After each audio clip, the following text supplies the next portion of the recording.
Well, thank you very much. We had a terrific meeting. We discussed a lot of things. As you know, I had an excellent phone call with President Putin that lasted for over 2 hours. We discussed a lot of points, and I do think we're getting a lot closer, maybe very close. The president and I just spoke to the European leaders. They were President Emmanuel Macron of France, President Alexander Stubb of the Republic of Finland, President Karol Nawrocki of the Republic of Poland, Prime Minister Jonas Gahr Store of the Kingdom of Norway, Prime Minister Giorgia Meloni of the Italian Republic, Prime Minister Keir Starmer of the United Kingdom of Britain and Northern Ireland, Chancellor Friedrich Merz, the Federal Republic of Germany, Secretary General Mark Rutte, the North Atlantic Treaty Organization, NATO, President Ursula von der Leyen of the European Commission. We spoke to all of those great leaders. They're all great leaders. And we had a great talk with them after we were completed. We thought it was appropriate to speak with them. And our meeting was excellent. We covered, somebody would say 95%. I don't know what percent, but we have made a lot of progress on ending that war, which is really certainly the most deadly war since World War II, probably the biggest war since World War II. And I want to thank Steve Witkoff, who's here, and I'd like to thank Jared, who's here someplace. Thank you, Jared. Thank you, Steve. What a great job you've done. Jared Kushner, Steve Witkoff, and Marco Rubio is here. Thank you, Marco. And Pete Hegseth is here. Those two people are doing an unbelievable job. And the four people on this one are doing, I don't think anybody could do it. And we'll see if it gets done, but it's very close, certainly. Nobody would even have a chance of getting it to where it is right now. Nobody would have thought that was possible. So I just want to say we've done very well. We've had discussions on just about every subject, and that includes with President Putin before. And we went into great detail, and we likewise went into great detail today. And it was an honor to have you at Mar-a-Lago and have lunch. I hope you enjoyed the food. Your people enjoyed the food. I can tell you that. You're big, strong people. Your general over there looks like central casting. I want to also, by the way, speaking of generals, we have a great general, General Raisin Kane, who is here someplace. Thank you, General. Thank you very much. He's great. So, Mr. President, maybe you want to say a few words, and then we'll speak over the next couple of weeks. We'll speak probably quite a bit, but we'll speak tomorrow. Thank you very much. Appreciate it. Thank you so much, Mr. President. Thank you. Thank you for everything. Dear colleagues, first of all, I would like to thank President Trump for a great meeting at this amazing place in his home in Mar-a-Lago. And we had a really great discussions on all the topics. And we appreciate the progress that was made by American and Ukrainian teams in these recent weeks. Special thanks to Steve Witkoff and Jared Kushner. And thank you to for their engagement and full commitment, and also to our team. And first of all, to Rustem Umerov and General Gnatov, and to all our teams. And we discussed all the aspects of the peace framework, which includes, and we have a great achievements, 20-point peace plan, 90% agreed, and US-Ukraine security guarantees, 100% agreed. US-Europe-Ukraine security guarantees, almost agreed. Military dimension, 100% agreed. Prosperity plan being finalized, and we also discussed the sequencing of the following actions. And we agree that security guarantees is the key milestone in achieving lasting peace, and our teams will continue working on all aspects. We also had a joint productive call with European leaders, like President Trump said already, and a lot of leaders, including NATO and the EU. And we agreed that our teams will meet in upcoming weeks to finalize all discussed matters. And we agreed with President Trump that he will host us, and maybe in Washington, European leaders and Ukrainian delegation, yes, in January. And Ukraine is ready for peace. And once again, would like to thank President Trump for a warm welcome and substantial discussion. Thank you, Mr. President. Thank you very much. Thank you so much. Mr. President. Any questions, please? The first time they just from Zelenski, 90% and 100%. The U.S. Ukraine security guarantees.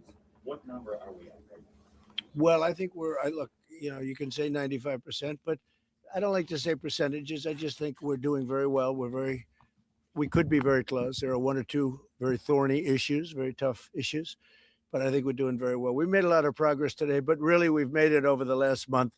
This is not a one-day process deal. This is very complicated stuff, but I think when the president says 95, I think, could be close to 95%. Yeah, please, and behind you. Mr. President, can you agree on the so-called free trade zone on Donbass? How to separate the sites?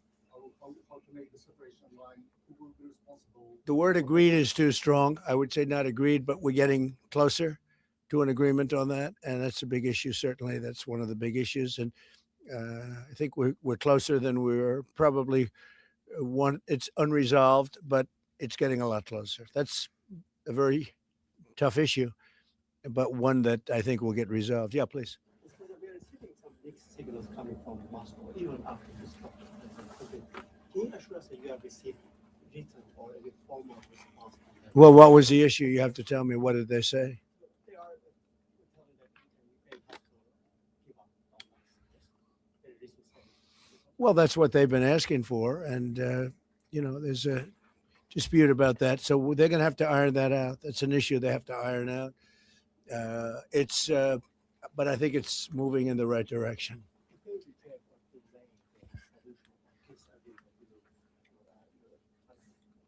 If something doesn't happen, you mean if something doesn't happen?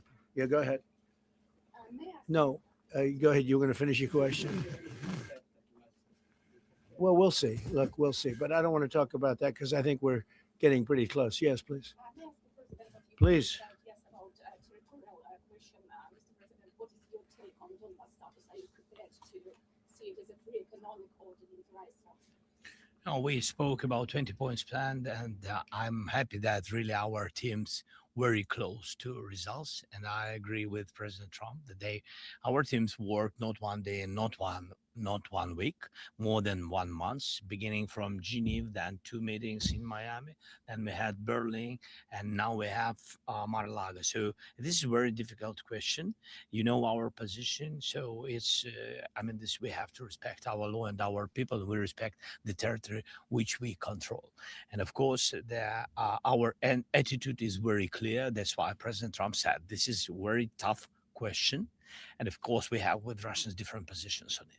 Have you discussed referendum about? No, when we speak about referendum, we spoke that it's one of the key. We can have referendum on any kind of points of this plan. I said that we can use referendum like for the plan, or we cannot use referendum. It's one of the key. We can use, this possibility of parliament to vote according to the law or to have referendum.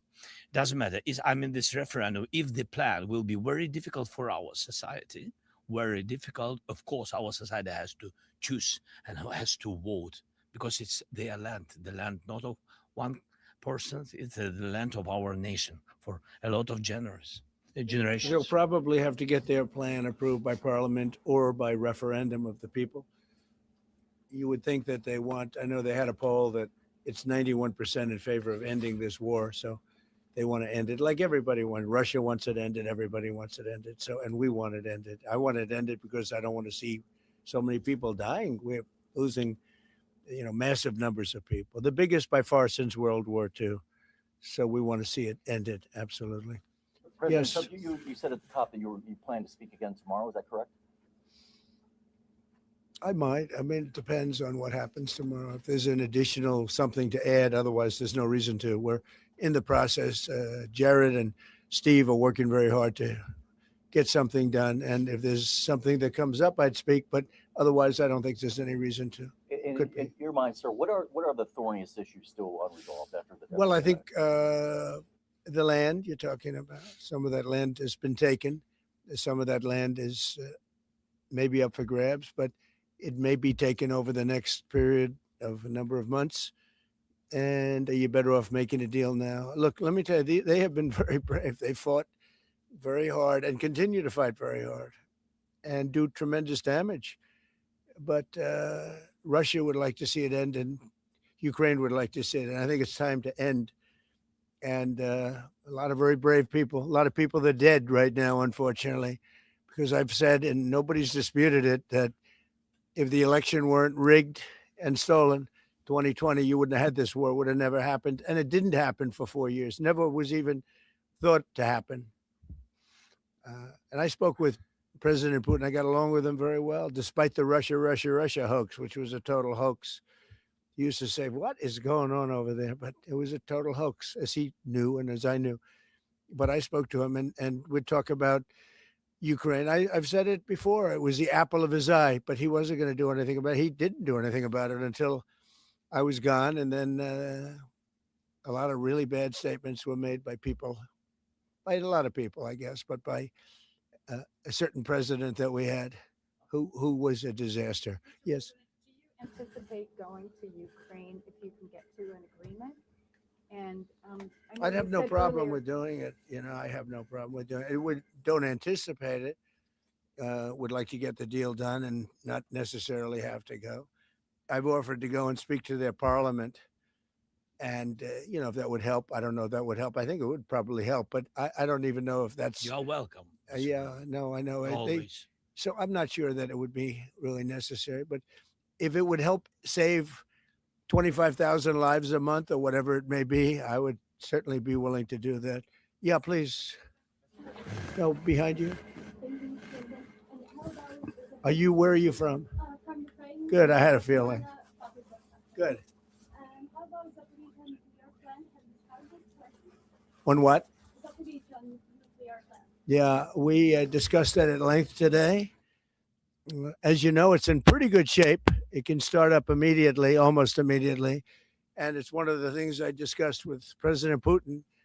And they were talking about the nuclear plant. That's probably the biggest in the world, just about the biggest anywhere in the world. Can you believe that?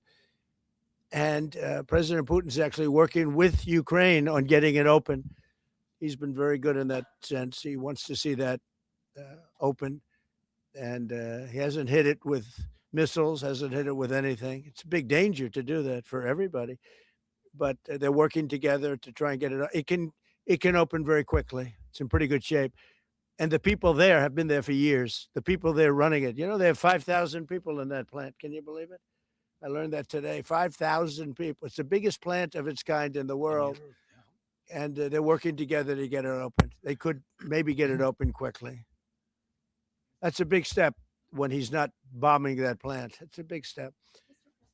You in the readout from Moscow, they talked about the creation of some working groups.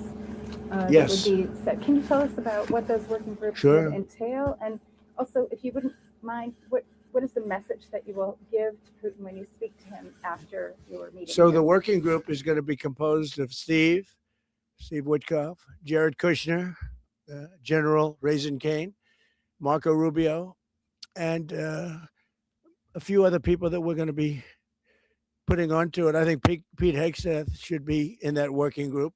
He knows the territory very well. He's been fantastic at what he's doing. And they may add one or two people. And likewise, Ukraine's going to have some very good people that were at lunch today that enjoyed the lunch today a lot, more than they thought, right? But do you want to say who may be on your working group? Yeah, we now, as I said, that we work with Steve and Jared. We worked our Rustem Umerov and also Deputy Minister Kislitsa and also General Ignatov, and they will continue work in this group.